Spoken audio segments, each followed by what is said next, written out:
தேனி மாவட்டத்தில் உள்ள வைகை அணையின் நீர்மட்டம் 69 அடியை எட்டியதால் 5 மாவட்ட மக்களுக்கு 3ஆம் கட்ட வெள்ள அபாய எச்சரிக்கை விடுக்கப்பட்டுள்ளது. மேகமலை வனப்பகுதியில் பெய்து வரும் மழையின் காரணமாக ஆண்டிப்பட்டி அருகே உள்ள 71 அடி உயரம் கொண்ட வைகை அணையின் நீர்மட்டம் உயர்ந்து வருகிறது. இதனால் தேனி, மதுரை, திண்டுக்கல், சிவகங்கை, ராமநாதபுரம் மாவட்டத்தில் வைகை ஆற்றின் கரையோரம் உள்ள மக்களுக்கு வெள்ள அபாய எச்சரிக்கை விடுக்கப்பட்டுள்ளது. அணை முழு கொள்ளளவை எட்டினால் உபரி நீர் வெளியேற்றப்படும் என்பதால் வைகை ஆற்றை கடக்கவும் ஆற்றில் குளிக்கவும் தடை விதிக்கப்பட்டுள்ளது. கவின் ஆணவ கொலை வழக்கில் 60 நாட்களில் குற்றப்பத்திரிகை தாக்கல் செய்ய வேண்டும் என்று சிபிசிஐடிக்கு உயர்நீதிமன்ற மதுரை கிளை உத்தரவிட்டுள்ளது. குற்றம் சாட்டப்பட்டவர்கள் காவல்துறையை சேர்ந்தவர்கள் என்பதால் விசாரணையில் பாரபட்சம் காட்டுவதாக தொடரப்பட்ட மனு விசாரணைக்கு வந்தது. அப்போது ஆணவ கொலைகளை தடுக்கக்கூடிய வகையில் தனி சட்டம் இயற்றுவது குறித்து அரசிடம் உரிய விளக்கம் கேட்கப்படும் என்று தெரிவித்த நீதிபதிகள், மனுதாரர் யார் மீதும் குறிப்பிட்டு குற்றம் சாட்டாததால் பொதுவாக எழுப்பக்கூடிய கேள்விகளுக்கு பதிலளிக்க இயலாது என்றும் தெரிவித்தனர். மதுரை மாவட்டம் ஒத்தக்கடை அருகே வீட்டில் ஏசி வெடித்ததால் மின்விசிறி, மத்தை ஆகியவை முழுவதுமாக எரிந்து நாசமாகின. ஒத்தக்கடை அருகே உள்ள ஐயப்பன் நகரில் வசிக்கும் செந்தில்குமார் என்பவர் ஏசியை ரிமோட் மூலம் அணைத்துவிட்டு தூங்கியுள்ளார். அப்போது திடீரென பயங்கர சத்தத்துடன் ஏசி வெடித்து சிதறியது. இதையடுத்து ஏற்பட்ட தீ விபத்தில் மின்விசிறி, மத்தை ஆகியவை எரிந்த நிலையில் தீயணைப்பு துறையினர் வந்து தீயை அணைத்தனர்.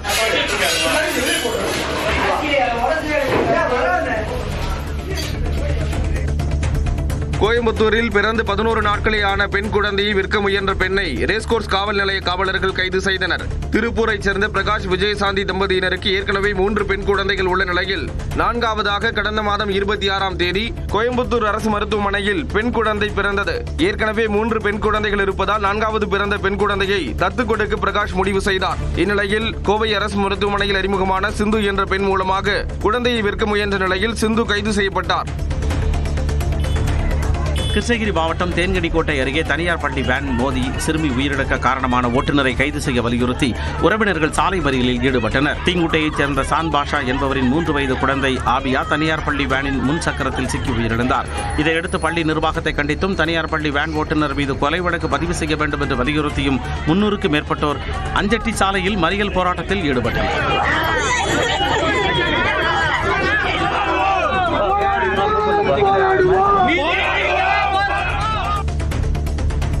சென்னை அம்பத்தூரில் சாமானிய குடும்பத்தினர் வசிக்கும் வீட்டிற்கு 91,993 ரூபாய் மின்கட்டணம் விதிக்கப்பட்டது பரபரப்பை ஏற்படுத்தியது.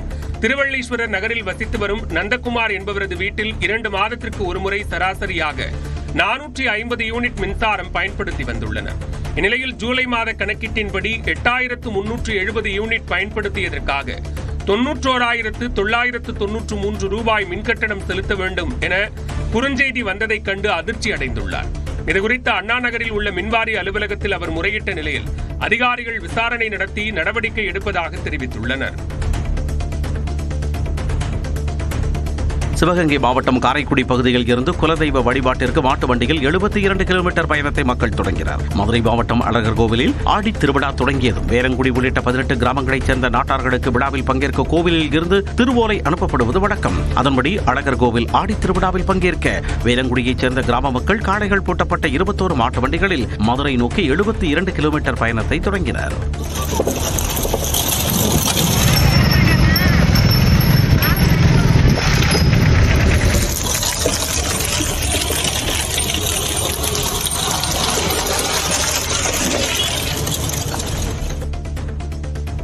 சிவகங்கை அருகே நட்டாக்குடி கிராமத்தில் அடிப்படை வசதி இல்லாததால் 100கணக்கானோர் ஊரை காலி செய்துவிட்டு வெளியேறிய நிலையில் அதிகாரிகள் ஆய்வு மேற்கொண்டனர்.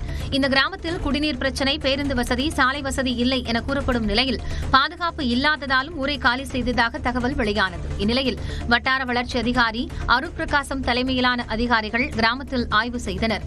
அப்போது முறையாக தண்ணீர் வசதி, சாலை வசதி இருப்பதை உறுதி செய்தனர். கல்வி மற்றும் வேலைவாய்ப்பிற்காக பொதுமக்கள் அருகில் உள்ள ஊர்களுக்கு சென்றதாக தெரிவித்தனர்.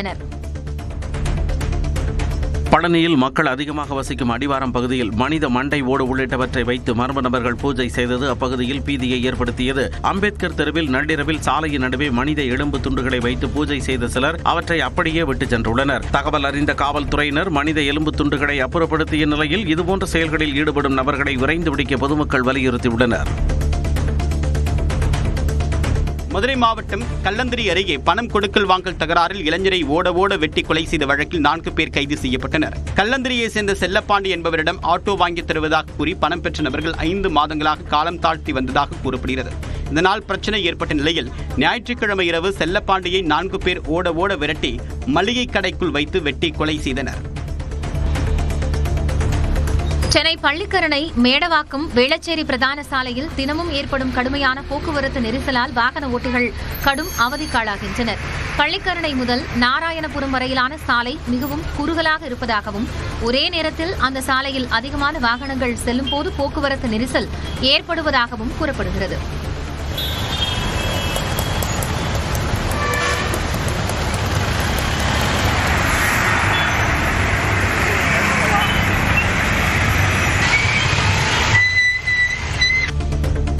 ராமாயணத்தில் ராவணனின் தலை ஒவ்வொரு முறை வெட்டப்படும் போதும் மீண்டும் உழைப்பது போல் அந்தரங்க வீடியோக்கள் இணையத்தில் வெளியாவதாக உயர்நீதிமன்ற நீதிபதி கவலை தெரிவித்துள்ளார். இணையதளங்களில் பகிரப்பட்ட தன்னுடைய அந்தரங்க வீடியோக்களை அகற்றக் கோரி பெண் வழக்கறிஞர் தாக்கல் செய்த மனு மீதான விசாரணையின் போது ஆபரேஷன் சிந்து நடவடிக்கையின் போது சட்டவிரோத இணையதளங்களை முடக்கியது போல அந்தரங்க வீடியோக்கள் உள்ள இணையதளங்களையும் முடக்க நடவடிக்கை எடுக்க வேண்டும் என்றும் நீதிபதி குறிப்பிட்டார்.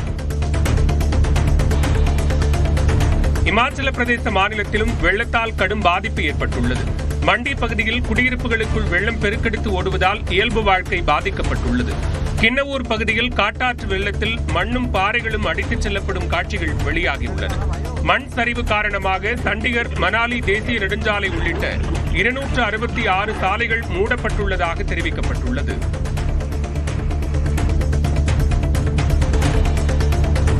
காசாவில் உணவுப் பொருட்களுடன் வந்த லாரிகள் மீது பாலஸ்தீனர்கள் கூட்டமாக ஏறி உணவுக்காக அடித்துக் கொண்ட காட்சி அனைவரையும் கலங்க வைத்துள்ளது. காசாவில் நாளுக்கு நாள் பசி பட்டினி அதிகரித்து வருகிறது. இந்நிலையில் கான் யூனிஸ் பகுதியில் உணவுப் பொருட்களுடன் லாரிகள் வந்தன. அதனை பார்த்த காசா மக்கள் அந்த லாரிகள் மீது முண்டியடித்து ஓடினர். இதில் சிலருக்கு காயம் ஏற்பட்டது.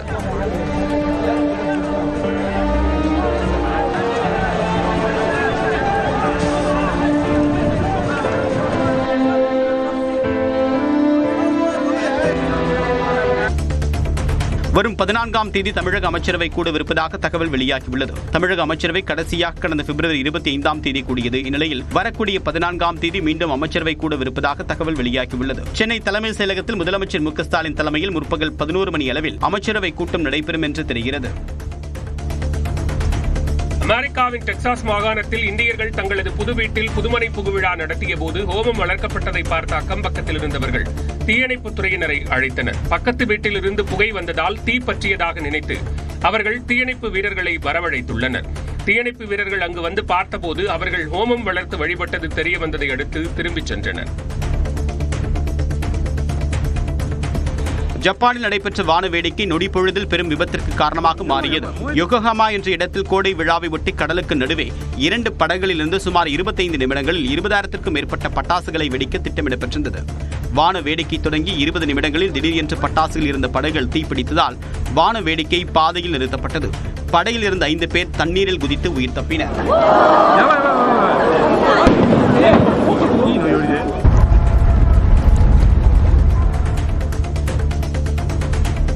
ஆசிய கோப்பை கிரிக்கெட் தொடருக்கான இந்திய அணி 2 வாரங்களில் அறிவிக்கப்பட உள்ள நிலையில் சுப்மன் கில், யசஸ்வி ஜெய்ஸ்வால், தமிழக வீரர் சாய் சுதர்சன் உள்ளிட்டோர் அணியில் இடம்பெறலாம் என எதிர்பார்க்கப்படுகிறது. அடுத்த மாதம் 9ஆம் தேதி ஆசிய கோப்பை கிரிக்கெட் தொடர் தொடங்குகிறது. இந்நிலையில் அக்டோபர் மாதம் உள்ளூரில் நடைபெறும் வெஸ்ட் இண்டீஸ் டெஸ்ட் தொடரை கருத்தில் கொண்டு அணி தேர்வு இருக்கும் என எதிர்பார்க்கப்படுகிறது.